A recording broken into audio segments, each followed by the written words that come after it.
Welcome to another reading of God's Word as told by the story. And I just want to say that we have permission from the HarperCollins Christian Publishing Company to read their wonderful book.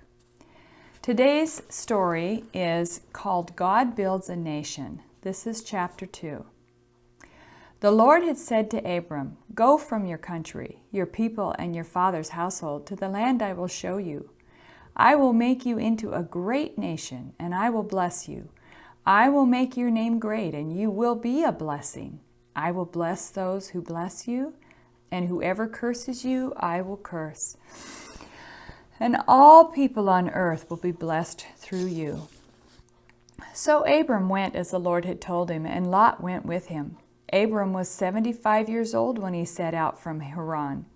He took his wife Sarai, his nephew Lot, all the possessions they had accumulated, and the people they had acquired in Haran, and they set out for the land of Canaan, and they arrived there. By faith, Abram, when called to go to a place he would later receive as his inheritance, obeyed and went, even though he did not know where he was going. Abram traveled through the land, as far as the site of the great tree of Moreh at Shechem. At that time the Canaanites were in the land. The Lord appeared to Abram and said, "To your offspring I will give this land." So he built an altar there to the Lord who had appeared to him. Now Lot, who was moving about with Abram, also had flocks and herds and tents, but the land could not support them while they stayed together, for their possessions were so great that they were not able to stay together. The Lord said to Abram, after Lot had parted from him, "Look around from where you are, to the north and south, to the east and west. All the land that you see I will give to you and your offspring forever.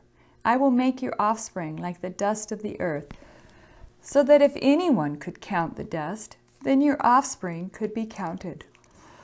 So walk through the length and breadth of the land, for I am giving it to you." So Abram went to live near the great trees of Mamre at Hebron, where he pitched his tents. And there he built an altar to the Lord. By faith he made his home in the promised land like a stranger in a foreign country. He lived in tents, as did Isaac and Jacob, who were heirs with him of the same promise. For he was looking forward to the city with foundations, whose architect and builder is God. Now Lot made some bad choices and found himself in deep trouble. He took up residence near Sodom. In retrospect, it was a poor choice of real estate. Soon the kings of Sodom, Gomorrah, and 3 other kings squared off in battle against an enemy army. The kings of Sodom and Gomorrah lost, and the cities were looted. Lot and his family were among the captives. When this news reached Abram, he pulled together 318 trusted men and without hesitation set out to rescue his nephew. Their night attack caught the looters by surprise. Abram freed the captives and recovered the spoil. Meeting a priest by the name of Melchizedek, he gave him 1/10 of the spoils and delivered to the king what rightfully belonged to him. Despite Abram's growing sense of God's power, one problem remained that even the Almighty seemed unable to solve. It was Abram's greatest worry and the main topic of his dialogues with God. After this, the word of the Lord came to Abram in a vision. "Do not be afraid, Abram. I am your shield, your very great reward." But Abram said, "Sovereign Lord, what can you give me since I remain childless, and the one who will inherit my estate is Eliezer of Damascus?" And Abram said, "You have given me no children, so a servant in my household will be my heir."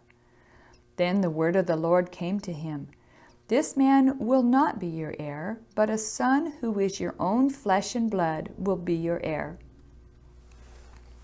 He took him outside and said, "Look up at the sky and count the stars, if indeed you can count them." Then he said to him, "So shall your offspring be." Abram believed the Lord, and he credited it to him as righteousness. Against all hope, Abram, in hope, believed, and so became the father of many nations, just as it had been said to him, "So shall your offspring be." Without weakening in his faith, he faced the fact that his body was as good as dead, since he was about 100 years old, and that Sarah's womb was also dead. Yet he did not waver through unbelief regarding the promise of God, but was strengthened in his faith and gave glory to God, being fully persuaded that God had power to do what he had promised. This is why it was credited to him as righteousness. Abram believed that the promised child would come from his own body, but as far as he and Sarai knew, God didn't specify that Sarai would be the mother. In a move common during this time, they decided that Sarai's slave Hagar would be a surrogate mother for the promised child. However, after Hagar conceived, she and Sarai quarreled, and Hagar was sent away, helpless and pregnant, to wander in the wilderness.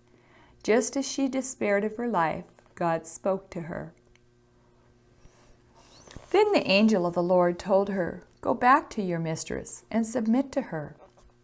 The angel added, "I will increase your descendants so much that they will be too numerous to count." The angel of the Lord also said to her, "You are now pregnant, and you will give birth to a son.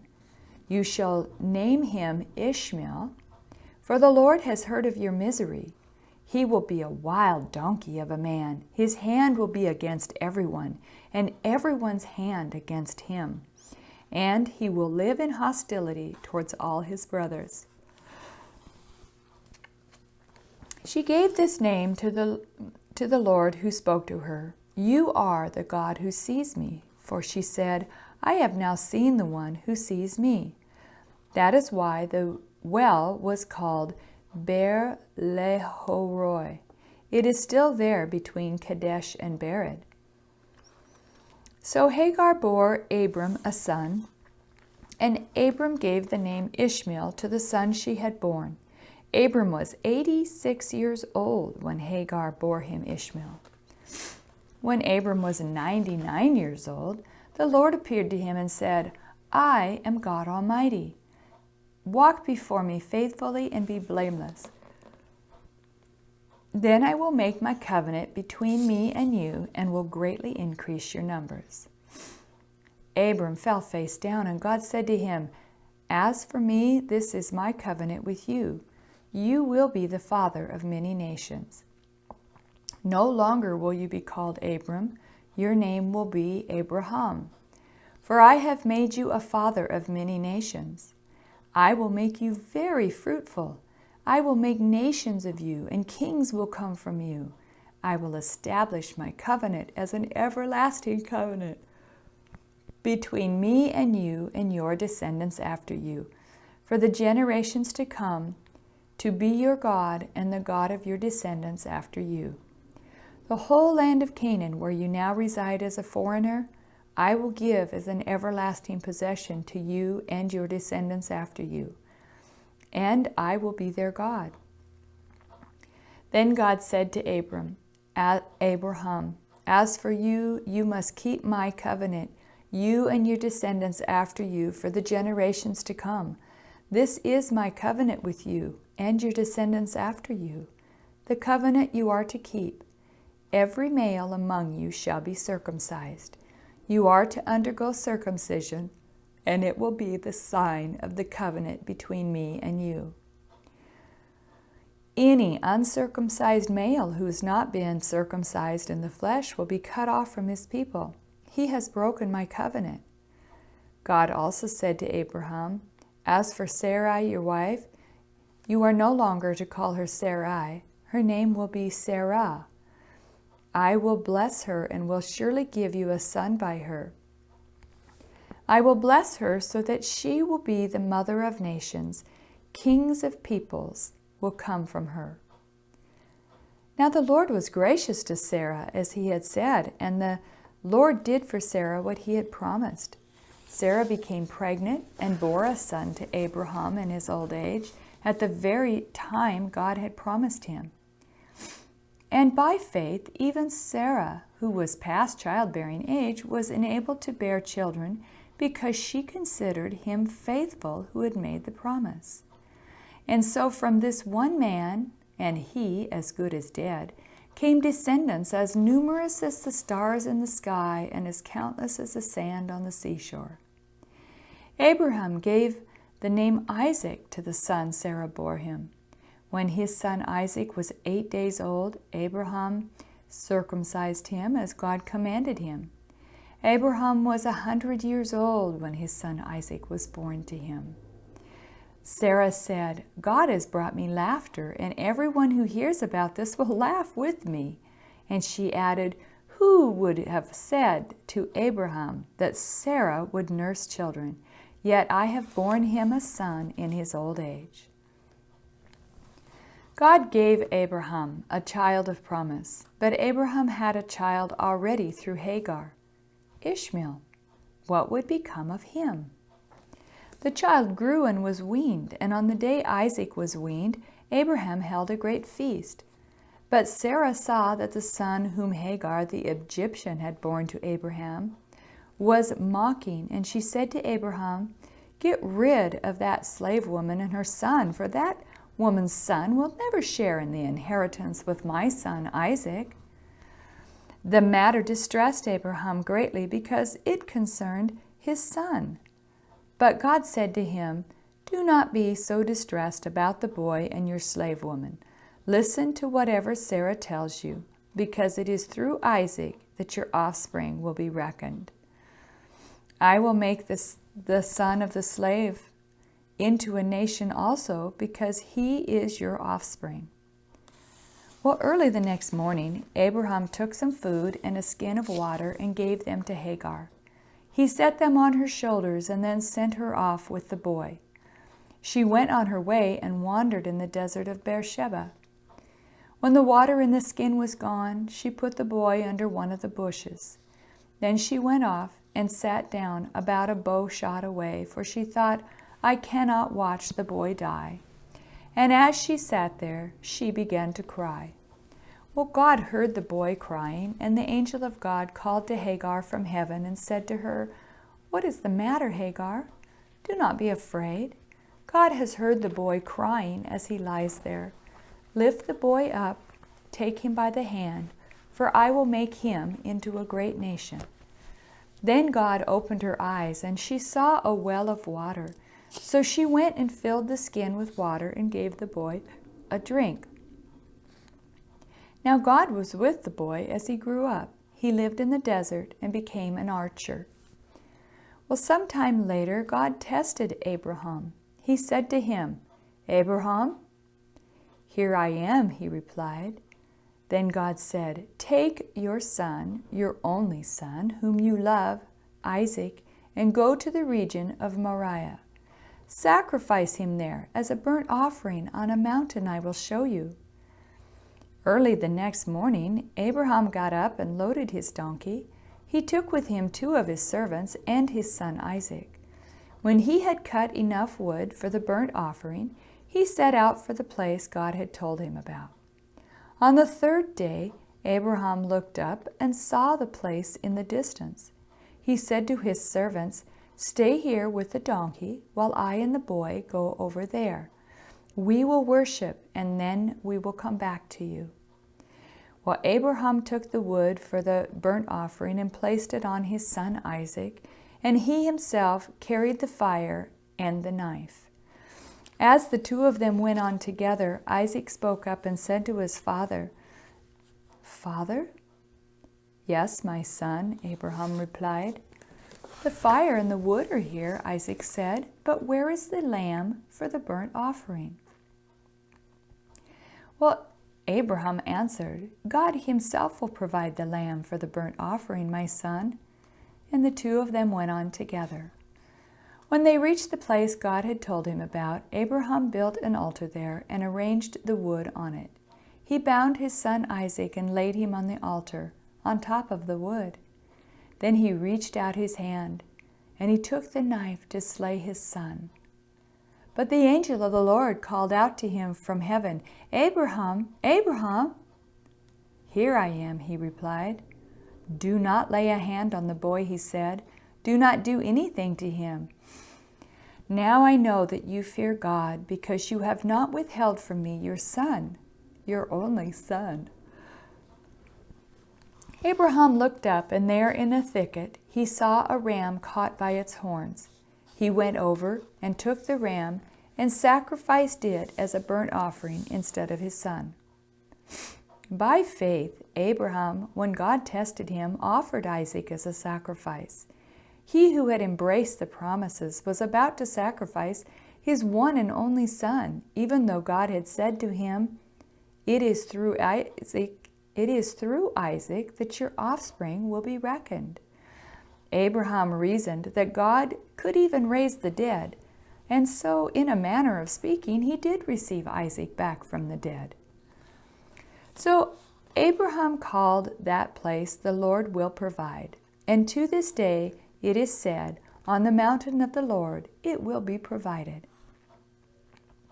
The angel of the Lord called to Abraham from heaven a second time and said, "I swear by myself, declares the Lord, that because you have done this and have not withheld your son, your only son, I will surely bless you and make your descendants as numerous as the stars in the sky and as the sand on the seashore.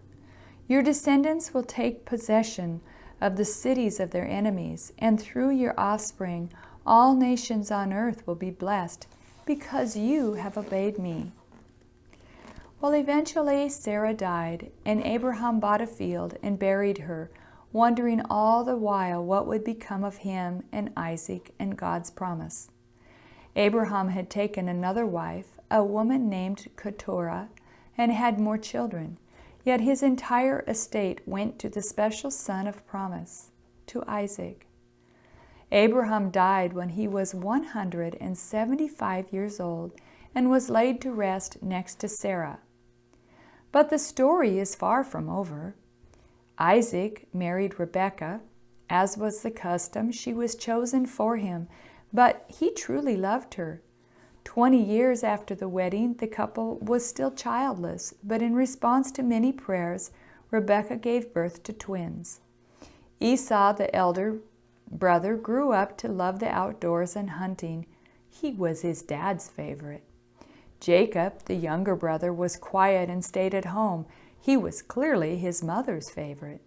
The two boys vied for the inheritance rights, and Jacob proved to be a master manipulator and schemer. Well, one day Esau came home famished, demanding some of the stew Jacob was cooking. Seeing an opportunity, Jacob sold a meal to his brother in exchange for Esau's birthright, the double share of the inheritance due to Esau because he was the older brother. Some time later, as Isaac lay in bed, weak and blind, he asked his hunter son for a tasty meal of char-grilled wild meat. After the meal, Isaac would officially pass on his blessing and God's favor to Esau. This was to be Esau's long-awaited big day. Rebekah overheard Isaac's plan and came up with a plan of her own. She dressed her favorite son Jacob in Esau's clothes and covered his hands and neck with goatskins to resemble Esau's hairy skin. She quickly cooked up some meat and sent Jacob, posing as Esau, into Isaac's bedroom. Isaac, squinting his eyes and touching Jacob, wondered if this was really his hunter son. Twice deceitful, Jacob lied to his aged dad. Isaac ate. After kissing his son and smelling his scent, Isaac was convinced he was talking to Esau. Then Isaac gave the blessing, also confirming the double share of the material inheritance to Jacob, irrevocably and completely. Well, soon after, Esau arrived with his own platter of grilled meat, only to discover that Mom and brother had robbed him of his entire future. He was angry to the point of fury, and he planned to kill Jacob. Rebekah intervened once more and sent Jacob to live with relatives until Esau's anger abated. Well, forced vacations may sometimes result in pleasant surprises. In this case, Jacob fell in love with his boss's and uncle's daughter, Rachel, and worked for her family until she could become his wife. As part of the deal to marry Rachel, Jacob first had to marry her older sister, Leah. For 20 years, Jacob tended flocks and farmland, and finally he took his large family home to meet Esau once again. But Jacob was careful to approach Esau with respect and humility. The wounds between them were deep and long, and he wasn't sure if Esau was friend or foe. Jacob sent messengers ahead of him to his brother Esau in the land of Seir, the country of Edom. He instructed them, "This is what you are to say to my lord Esau. Your brother Jacob says, I have been staying with Laban and have remained there till now. I have cattle and donkeys, sheep and goats, male and female servants. Now I am sending this message to my lord that I may find favor in your eyes." When the messengers returned to Jacob, they said, "We went to your brother Esau, and now he is coming to meet you, and 400 men are with him." In great fear and distress, Jacob divided the people who were with him into two groups, and the flocks and herds and camels as well. He thought, if Esau comes and attacks one group, the group that is left may escape. Then Jacob prayed, "O God of my father Abraham, God of my father Isaac, Lord, you who said to me, 'Go back to your country and your relatives, and I will make you prosper,' I am unworthy of all the kindness and faithfulness you have shown your servants. I had only my staff when I crossed this Jordan, but now I have become two camps. Save me, I pray, from the hand of my brother Esau, for I am afraid he will come and attack me and also the mothers of their children. But you have said, I will surely make you prosper and will make your descendants like the sand of the sea, which cannot be counted." He spent the night there, and from what he had with him, he selected a gift for his brother Esau: 200 female goats and 20 male goats, 200 ewes and 20 rams, 30 female camels with their young, 40 cows and 10 bulls, and 20 female donkeys and 10 male donkeys. He put them in the care of his servants, each herd by itself, and said to his servants, "Go ahead of me and keep some space between the herds." He instructed the one in the lead, "When my brother Esau meets you and asks, 'Who do you belong to and where are you going? And who owns all these animals in front of you?' then you are to say, 'They belong to your servant Jacob. They are a gift sent to my lord Esau, and he is coming behind us.'" He also instructed the second, the third, and all the others who followed the herds, "You are to say the same thing to Esau when you meet him, and be sure to say, 'Your servant Jacob is coming behind us.'" For he thought, "I will pacify him with these gifts I am sending on ahead. Then later when I see him, perhaps he will receive me." So Jacob's gifts went on ahead of him, but he himself spent the night in the camp. That night Jacob got up and took his 2 wives, his 2 female servants, and his 11 sons, and crossed the ford of the Jabbok. After he had sent them across the stream, he sent off all his possessions. He sent over all his possessions. So Jacob was left alone, and the man wrestled with him till daybreak. When the man saw that he could not overpower him, he touched the socket of Jacob's hip so that his hip was wrenched as he wrestled with the man. Then the man said, "Let me go, for it is daybreak." But Jacob replied, "I will not let you go unless you bless me." The man asked him, "What is your name?" "Jacob," he answered.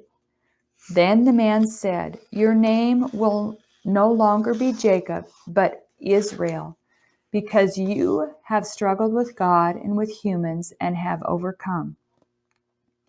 Jacob said, "Please tell me your name." But he replied, "Why do you ask my name?" Then he blessed him there. So Jacob called the place Peniel, saying, "It is because I saw God face to face, and yet my life was spared." Jacob looked up, and there was Esau coming with his 400 men. So he divided the children among Leah, Rachel, and the 2 female servants. He put the female servants and their children in front, Leah and her children next, and Rachel and Joseph in the rear. He himself went on ahead and bowed down to the ground 7 times as he approached his brother. But Esau ran to meet Jacob and embraced him. He threw his arms around his neck and kissed him, and they wept. Then Esau looked up and saw the women and children. "Who are these with you?" he asked.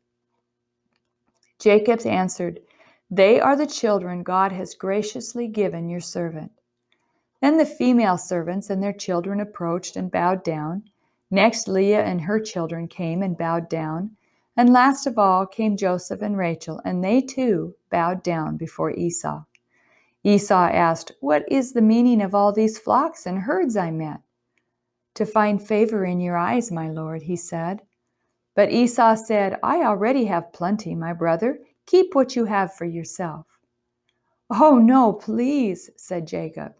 "If I have found favor in your eyes, accept this gift from me. For to see your face is like seeing the face of God, now that you have received me favorably.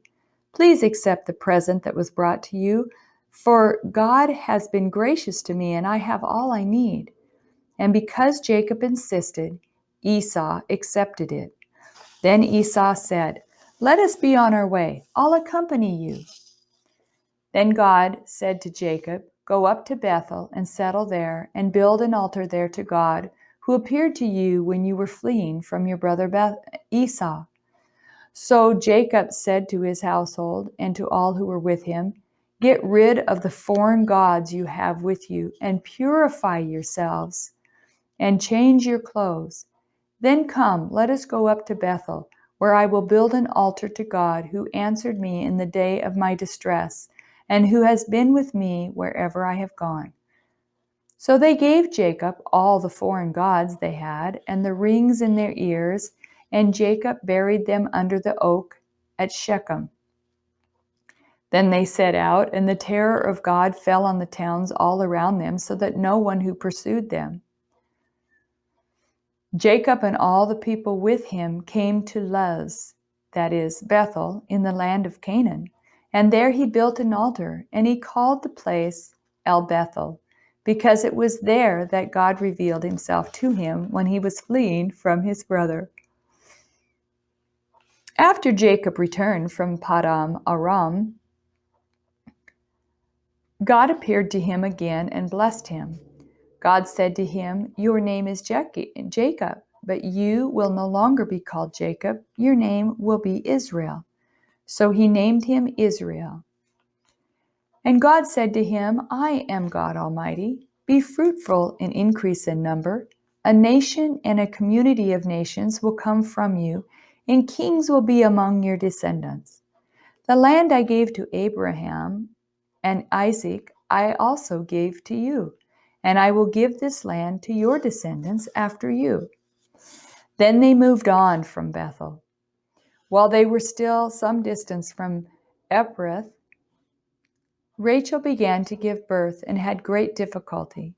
And as she was having great difficulty in childbirth, the midwife said to her, "Don't despair, for you have another son." As she breathed her last, for she was dying, she named her son Ben-Oni, but her father named him Benjamin. So Rachel died and was buried on the way to Ephrath, that is, Bethlehem. Now, while Israel was living in that region, Reuben went in and slept with his father's concubine Bilhah, and Israel heard of it. Jacob came home to his father Isaac in Mamre, near Kiriath Arba, that is Hebron, where Abraham and Isaac had stayed.